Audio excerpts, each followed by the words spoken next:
For 2,000 years, we've believed that Archimedes was born in 287 BC.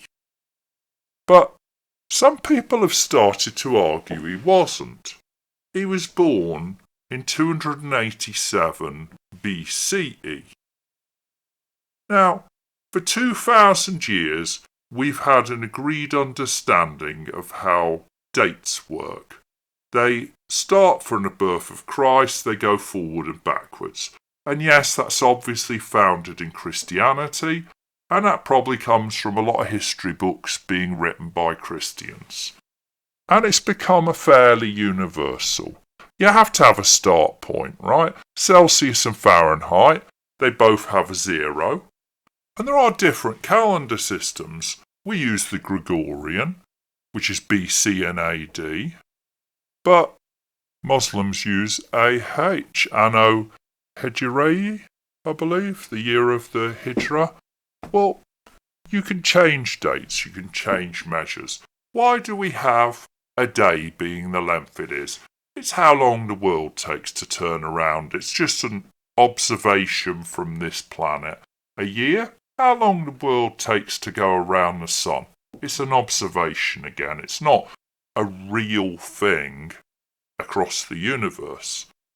And even the seconds to minutes to hours, if you think about it, using 60s as a unit is very odd.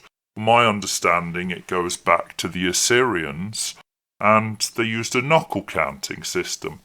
But we don't throw that away. And frankly, if you're going to choose a dating system to change, seconds to minutes to hours, 60 is a ridiculous unit for a human mind to cope with. But we don't change it because it would be dumb. Why change it? What's the benefit? Or what's the benefit versus the cost? So what's the benefit of changing BC to BCE? Why do we say current era instead of Anno Domini? Well, it's to de-Christianise society, education and learning. It's to chip away at a mention of Jesus. Anno Domini, after God. BC, before Christ. If there was a change, I could see a logic to it. Current era. Are we suggesting that Julius Caesar landed in Britain during the current era? From a British perspective, you could say that his arrival in Britain kicked off the current era. Or you could say it was nowhere near. Would you say that the Roman invasion is in the same time period as we are? It's on the same scale. So you can't have a common agreed date where the new world starts. But you're left with the problem that there's a mention of God, and more specifically a mention of Christianity.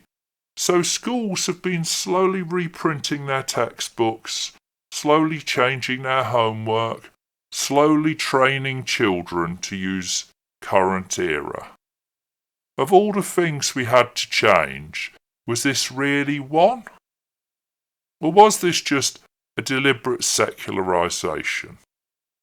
Now, I don't mind secularisation, because go to most churches and you'll find them pretty quiet on a Sunday. Frankly, go to a lot of Church of England cathedrals, and they're so secular you wonder how often God gets a mention. I'm all for change, but change should have a real purpose that helps in the understanding of science or history or the academic discipline. And changing it to CE and BCE does absolutely nothing of the kind. All it does is washes away the Christian centuries as an inconvenience or an embarrassment. Well, I would question the historian who tries to wipe away any period of history, because we're all building on the shoulders of giants. And after those 2,000 years, the only thing we're adding with this innovation to Archimedes is an E to his birthday.